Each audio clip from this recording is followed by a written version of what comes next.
ಓಂ ನಮೋ ಭಗವತೆ ವಾಸುದೇವಾಯ ನಮಃ. ನಮಸ್ಕಾರ ಸ್ನೇಹಿತರೆ, welcome to VRL astro and Ayur 369 YouTube channel. Mithuna ರಾಶಿಯವರ 2025ರ ವರ್ಷ ಭವಿಷ್ಯದ ಬಗ್ಗೆ ಈ ವಿಡಿಯೋದಲ್ಲಿ ತಿಳಿಸಿಕೊಡಲಿದ್ದೇನೆ. 2025ರಲ್ಲಿ ಗುರುಗ್ರಹ, ಶನಿಗ್ರಹ, ರಾಹು ಕೇತುಗಳ ರಾಶಿ ಪರಿವರ್ತನೆ ನಿಮ್ಮ ಜೀವನದಲ್ಲಿ ಯಾವ ರೀತಿಯ ಪ್ರಭಾವವನ್ನು ಬೀರಲಿದೆ ಎಂದು ನೋಡೋಣ. ಮೊದಲಿಗೆ 2025 ಜನವರಿ ತಿಂಗಳಲ್ಲಿ ಮಿಥುನ ರಾಶಿಯವರಿಗೆ ಗೋಚಾರದಲ್ಲಿ ಗ್ರಹಗಳ ಸ್ಥಿತಿಗತಿಗಳ ಬಗ್ಗೆ ನೋಡೋಣ. ಕಾಲಪುರುಷನ ಕುಂಡಲಿಯಲ್ಲಿ ಮಿಥುನ ರಾಶಿ ತೃತೀಯ ಭಾವವಾಗಿದೆ. ನಿಮ್ಮ ರಾಶ್ಯಾಧಿಪತಿ ಬುಧ ಗ್ರಹ 6ನೇ ಭಾವದಲ್ಲಿ ಸ್ಥಿತವಾಗಿದ್ದಾರೆ.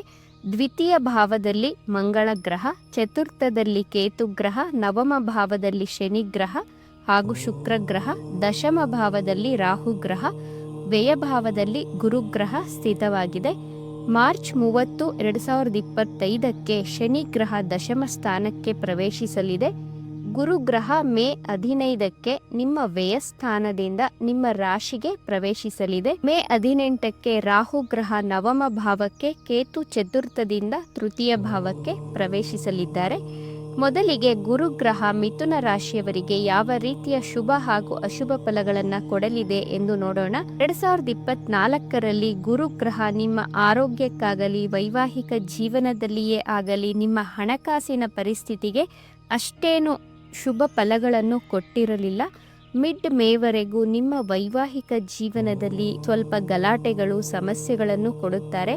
ಆದರೆ ನೀವು ಧಾರ್ಮಿಕ ಯಾತ್ರೆಗಳನ್ನು ಮಾಡುವಂತಹ ಯೋಗ ತೋರಿಸ್ತಾ ಇದೆ. ಅನಾವಶ್ಯಕ ಖರ್ಚುಗಳು ಹೆಚ್ಚಾಗಬಹುದು. ನೀವು ದುಡಿದಂತಹ ಹಣ ವಿನಾಕಾರಣ ಬೇರೆಯವರಿಗೋಸ್ಕರ ಖರ್ಚುಗಳಾಗಿರುತ್ತದೆ. 2025 ಮೇ 15ಕ್ಕೆ ಗುರುಗ್ರಹ ವೃಷಭ ರಾಶಿಯನ್ನ ಬಿಟ್ಟು ಮಿಥುನ ರಾಶಿಗೆ ಸಂಚಾರ ಮಾಡಿದಾಗ ನಿಮಗೆ ಉತ್ತಮವಾದಂತಹ ಶುಭ ಫಲಗಳನ್ನು ಕೊಡಲಿದ್ದಾರೆ. ಮೇ ತಿಂಗಳ ನಂತರ ನೀವು ತುಂಬಾ ಸ್ಪಿರಿಚುಯಲ್ ಆಗಿರ್ತೀರಾ. ನಿಮ್ಮಲ್ಲಿ ಗುರುಗ್ರಹ ಒಳ್ಳೆ ರೀತಿಯ ಮೆಚುರಿಟಿಯನ್ನು ಕೊಡುತ್ತಾರೆ. ನಿಮ್ಮಲ್ಲಿರುವಂತಹ ಜ್ಞಾನವನ್ನು ಹೆಚ್ಚಿಸುತ್ತಾರೆ. ಒಳ್ಳೆ ಜ್ಞಾನವನ್ನು ತಿಳಿದುಕೊಳ್ಳುತ್ತೀರಾ. ನಿಮ್ಮ ರಾಶಿಗೆ ಗುರು ಪ್ರವೇಶಿಸಿದಾಗ ಇದನ್ನ ಗಜಕೇಸರಿ ಯೋಗ ಎಂದು ಸಹ ಕರೆಯಲಾಗುತ್ತದೆ. ಈ ಗಜಕೇಸರಿ ಯೋಗದಿಂದ ಮದುವೆಗಾಗಿ ವಧು ವರನನ್ನು ಹುಡುಕುತ್ತಿದ್ದರೆ ವಿವಾಹ ಸೆಟ್ ಆಗುವಂತಹ ಸಾಧ್ಯತೆಗಳು ಹೆಚ್ಚಾಗಿ ತೋರಿಸ್ತಾ ಇದೆ. ಮೇ ತಿಂಗಳ ನಂತರ ಮಿಥುನ ರಾಶಿಯವರಿಗೆ ಗೋಚಾರದ ಪ್ರಕಾರ ವಿವಾಹ ಯೋಗವಿದೆ. ವೈವಾಹಿಕ ಜೀವನದಲ್ಲಿ ಇದ್ದಂತಹ ಕಲಹಗಳು, ಭಿನ್ನಾಭಿಪ್ರಾಯಗಳು, ವೈಮನಸ್ಸುಗಳು ದೂರವಾಗಿ ಸುಮಧುರ ಬಾಂಧವ್ಯ, ಅನ್ಯೋನ್ಯತೆ ಕಂಡುಬರುತ್ತದೆ. ಗುರುಗ್ರಹ ನಿಮ್ಮ ಪಂಚಮ ಭಾವದ ಮೇಲೆ ದೃಷ್ಟಿಸುತ್ತಿರುವುದರಿಂದ ಮಕ್ಕಳ ನಿರೀಕ್ಷೆಯಲ್ಲಿರುವವರಿಗೆ ಸಂತಾನ ಭಾಗ್ಯವಿದೆ. ಮೇ ತಿಂಗಳ ನಂತರ ಮಿಥುನ ರಾಶಿಯವರಿಗೆ ಮಕ್ಕಳಾಗುವಂತಹ ಸಾಧ್ಯತೆಗಳಿದೆ. ಉನ್ನತ ವಿದ್ಯಾಭ್ಯಾಸ ಮಾಡುವವರಿಗೆ ಮೇ ತಿಂಗಳ ನಂತರ ಗುಡ್ ಟೈಮ್ ಅಂತ ಹೇಳಬಹುದು. ಮಿಥುನ ರಾಶಿಯ ವಿದ್ಯಾರ್ಥಿಗಳು ಎಜುಕೇಶನ್ ನಲ್ಲಿ ಹೆಚ್ಚು ಕಾನ್ಸಂಟ್ರೇಷನ್ ತೋರಿಸ್ತೀರಾ. ಬಿಸ್ನೆಸ್ ಮಾಡುತ್ತಿರುವವರಿಗೆ 2025 ಮೇ ತಿಂಗಳ ನಂತರ ತಮ್ಮ ಧನಲಾಭವಾಗಲಿದೆ. ಡೈಲಿ ಇನ್ಕಮ್ ಬಹಳ ಚೆನ್ನಾಗಿರುತ್ತದೆ. ಮಿಥುನ ರಾಶಿಯವರಿಗೆ 2024ನೇ ವರ್ಷಕ್ಕಿಂತ 2025ನೇ ವರ್ಷದಲ್ಲಿ ಗುರುಗ್ರಹ ಅತ್ಯುತ್ತಮವಾದಂತಹ ಬೆಸ್ಟ್ ರಿಸಲ್ಟ್ ಗಳನ್ನು ಕೊಡಲಿದ್ದಾರೆ. ಮಿಥುನ ರಾಶಿಯವರ ಆರೋಗ್ಯದ ವಿಚಾರಕ್ಕೆ ಬಂದರೆ ಮೇ ತಿಂಗಳವರೆಗೂ ENT ಪ್ರಾಬ್ಲಮ್ಸ್ ಗಳಾಗಬಹುದು. ಕಿವಿ ಮತ್ತೆ ಕಣ್ಣಿಗೆ ಸಂಬಂಧಿಸಿದಂತಹ ಅನಾರೋಗ್ಯ ಸಮಸ್ಯೆಗಳು, ಶ್ವಾಸಕೋಶಕ್ಕೆ ಸಂಬಂಧಿಸಿದಂತಹ ಅನಾರೋಗ್ಯಗಳು, ಉಸಿರಾಟಕ್ಕೆ ಸಂಬಂಧಿಸಿದಂತಹ ಹೆಲ್ತ್ ಇಶ್ಯೂಸ್ ಆಗಬಹುದು. ಕೋಲ್ಡ್ ಮತ್ತೆ ಕಾಫ್, ಬ್ಯಾಕ್ ಪೈನ್, ಸ್ಕಿನ್ ಅಲರ್ಜಿಗಳು ಉಂಟಾಗಬಹುದು. ಆಗಸ್ಟ್ ತಿಂಗಳವರೆಗೂ ನಿಮ್ಮ ಆರೋಗ್ಯದಲ್ಲಿ ಬಹಳ ಎಚ್ಚರಿಕೆಯನ್ನು ವಹಿಸಬೇಕಾಗುತ್ತದೆ. ಎರಡನೆಯದಾಗಿ ಶನಿ ಗ್ರಹ 2025ರಲ್ಲಿ ಮಿಥುನ ರಾಶಿಯವರಿಗೆ ಯಾವ ಕ್ಷೇತ್ರಗಳಲ್ಲಿ ಬದಲಾವಣೆಗಳನ್ನು ಕೊಡಲಿದ್ದಾರೆ ಎಂದು ನೋಡೋಣ. ಶನಿ ಗ್ರಹ ಮಾರ್ಚ್ 30, 2025ಕ್ಕೆ ನಿಮ್ಮ ನವಮ ಭಾವದಿಂದ ದಶಮ ಭಾವಕ್ಕೆ ಪ್ರವೇಶಿಸಲಿದೆ. ನಿಮ್ಮ ಅಷ್ಟಮಾಧಿಪತಿ ಹಾಗೂ ಭಾಗ್ಯಾಧಿಪತಿಯಾದಂತಹ ಶನಿ ಗ್ರಹ ನಿಮ್ಮ ದಶಮ ಸ್ಥಾನಕ್ಕೆ ಪ್ರವೇಶಿಸಿದಾಗ ನಿಮ್ಮ ಕಾರ್ಯಕ್ಷೇತ್ರದಲ್ಲಿ, ನಿಮ್ಮ ಜಾಬಲ್ಲಿ ಹೆಚ್ಚು ಬ್ಯುಸಿ ಆಗ್ತೀರಾ. ಮಾರ್ಚ್ ತಿಂಗಳ ನಂತರ ಉದ್ಯೋಗವಿಲ್ಲದಂತಹ ಮಿಥುನ ರಾಶಿಯವರಿಗೆ ಹೊಸ ಉದ್ಯೋಗಗಳು ಸಿಗುತ್ತವೆ.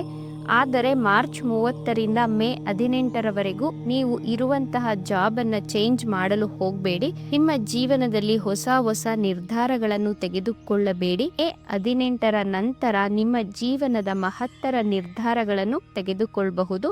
ಮೇ ತಿಂಗಳವರೆಗೂ ತುಂಬಾ ಕನ್ಫ್ಯೂಷನ್ಗಳನ್ನು ಮಾಡಿಕೊಳ್ಳದೆ ಬಹಳ ಸಮಾಧಾನವಾಗಿರಿ. ಇಂಪೋರ್ಟ್ ಮತ್ತೆ ಎಕ್ಸ್ಪೋರ್ಟ್ ಬಿಸ್ನೆಸ್ ಮಾಡುತ್ತಿರುವವರಿಗೆ, ಆಯಿಲ್ ಇಂಡಸ್ಟ್ರಿಯಲ್ಲಿರುವವರಿಗೆ, ಗ್ಯಾಸ್ ಇಂಡಸ್ಟ್ರಿಯಲ್ಲಿರುವವರಿಗೆ, ಐರನ್ ರಿಲೇಟೆಡ್ ಜಾಬ್ ಮಾಡುತ್ತಿರುವವರಿಗೆ, ಇಂಜಿನಿಯರಿಂಗ್ ಫೀಲ್ಡಲ್ಲಿ ಇರುವವರಿಗೆ ಟೆಕ್ನಿಕಲ್ ನಾಲೆಡ್ಜ್ಗಳನ್ನು ಕೊಡುವುದರ ಜೊತೆಗೆ ಹೆಚ್ಚಿನ ಧನಲಾಭವನ್ನು ಶನಿಗ್ರಹ 2025ರಲ್ಲಿ ಕೊಡಲಿದ್ದಾರೆ.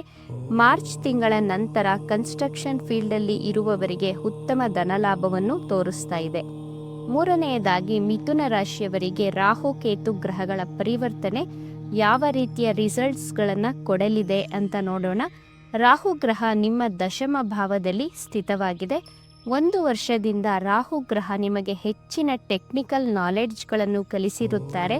ನಿಮ್ಮ ಜಾಬಲ್ಲಿ ಹೊಸ ಕೌಶಲ್ಯಗಳನ್ನು, ಸ್ಕಿಲ್ಫುಲ್ ಟೆಕ್ನಿಕ್ಸ್ಗಳನ್ನು ಕಲಿತಿರುತ್ತೀರಾ. ಮೇ ತಿಂಗಳವರೆಗೂ ನಿಮ್ಮ ಸ್ಕಿಲ್ಸ್ಗಳನ್ನು ಮತ್ತಷ್ಟು ಇಂಪ್ರೂವ್ ಮಾಡಿಕೊಳ್ಳಬಹುದು. ನೀವು ಮೇ 18ಕ್ಕೆ ರಾಹು ಗ್ರಹ ನಿಮ್ಮ ನವಮ ಭಾವಕ್ಕೆ ಪ್ರವೇಶಿಸಿದಾಗ ನಿಮ್ಮ ತಂದೆಯ ಜೊತೆ ಹೆಚ್ಚು ಆರ್ಗ್ಯುಮೆಂಟ್ ಮಾಡಲು ಹೋಗಬೇಡಿ. ತಂದೆ ಮಕ್ಕಳ ಸಂಬಂಧದಲ್ಲಿ ಸ್ವಲ್ಪ ಭಿನ್ನಾಭಿಪ್ರಾಯಗಳು ಉಂಟಾಗಬಹುದು. ತುಂಬ ಕೇರ್ಫುಲ್ ಆಗಿ ಇರಬೇಕಾಗುತ್ತೆ.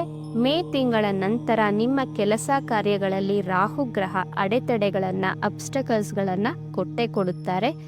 ಒಂದು ದಿನದಲ್ಲಿ ಆಗುವಂತಹ ಕೆಲಸಗಳು 2 ದಿನ ತೆಗೆದುಕೊಳ್ಳಬಹುದು. 2 ದಿನದಲ್ಲಿ ಆಗುವಂತಹ ಕೆಲಸಗಳು 4 ದಿನಗಳ ಕಾಲ ತೆಗೆದುಕೊಳ್ಳಬಹುದು. ಈ ರೀತಿ ರಾಹು ಗ್ರಹ ನಿಮ್ಮ ಅದೃಷ್ಟದಲ್ಲಿ ಅಡೆತಡೆಗಳನ್ನು, ತೊಂದರೆಗಳನ್ನು ಕೊಡುತ್ತಾರೆ. ಇದಕ್ಕೆ ಪರಿಹಾರವಾಗಿ ನೀವು ಮೇ ತಿಂಗಳ ನಂತರ ಪಕ್ಷಿಗಳಿಗೆ ಆಹಾರಗಳನ್ನು, ಧಾನ್ಯಗಳನ್ನು ಕೊಡಬೇಕಾಗುತ್ತೆ. ನೀರನ್ನು ಸಹ ಕೊಡಬಹುದು. ತಿಂಗಳಿಗೊಮ್ಮೆ ಅರ್ಧ ಕೆಜಿ ಮೂಲಂಗಿಯನ್ನು ಬಡವರಿಗೆ ದಾನ ಕೊಡುವುದರಿಂದ ಯಾವುದೇ ತೊಂದರೆಗಳಿಲ್ಲದೆ ನಿಮ್ಮ ಕೆಲಸ ಕಾರ್ಯಗಳು ನಿರ್ವಿಘ್ನವಾಗಿ ನಡೆಯುತ್ತದೆ. ಕೇತು ಗ್ರಹ ನಿಮ್ಮ ಚತುರ್ಥ ಭಾವದಿಂದ 3ನೇ ಭಾವಕ್ಕೆ ಪ್ರವೇಶಿಸಲಿದೆ. ಮೇ ತಿಂಗಳ ನಂತರ ಆನ್ಲೈನ್, ಡಿಜಿಟಲ್ ಕಡೆ ನಿಮ್ಮ ಮನಸ್ಸು ಹೆಚ್ಚು ವಾಲುತ್ತಾ ಹೋಗುತ್ತದೆ. ನೀವು ಸೋಷಿಯಲ್ ಮೀಡಿಯಾದಲ್ಲಿ ಹೆಚ್ಚು ಇನ್ವಾಲ್ವ್ ಆಗ್ತೀರಾ.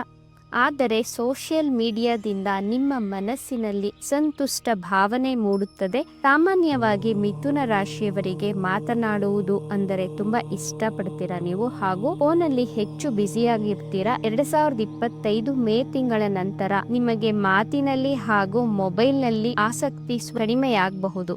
ಇವಿಷ್ಟು ವಿಚಾರಗಳು ನಿಮಗೆ ಇಷ್ಟ ಆಗಿದೆ ಅಂತ ಭಾವಿಸ್ತಾ ಇದ್ದೇನೆ. ಇಷ್ಟ ಆಗಿದ್ರೆ ನಮ್ಮ ಚಾನಲನ್ನು ತಪ್ಪದೇ ಸಬ್ಸ್ಕ್ರೈಬ್ ಮಾಡ್ಕೊಳ್ಳಿ. ಈ ವಿಡಿಯೋಗೆ ಒಂದು ಲೈಕ್ ಕೊಡೋದನ್ನು ಮರಿಬೇಡಿ. ಈ ವಿಡಿಯೋವನ್ನು ನಿಮ್ಮ ಫ್ರೆಂಡ್ಸ್ ಆ್ಯಂಡ್ ಫ್ಯಾಮಿಲಿ ಗ್ರೂಪಲ್ಲಿ ಹೆಚ್ಚು ಶೇರ್ ಮಾಡಿ. ನಿಮ್ಮ ಅಭಿಪ್ರಾಯಗಳನ್ನು ತಪ್ಪದೇ ಕಮೆಂಟ್ ಮಾಡಿ. Thank you friends.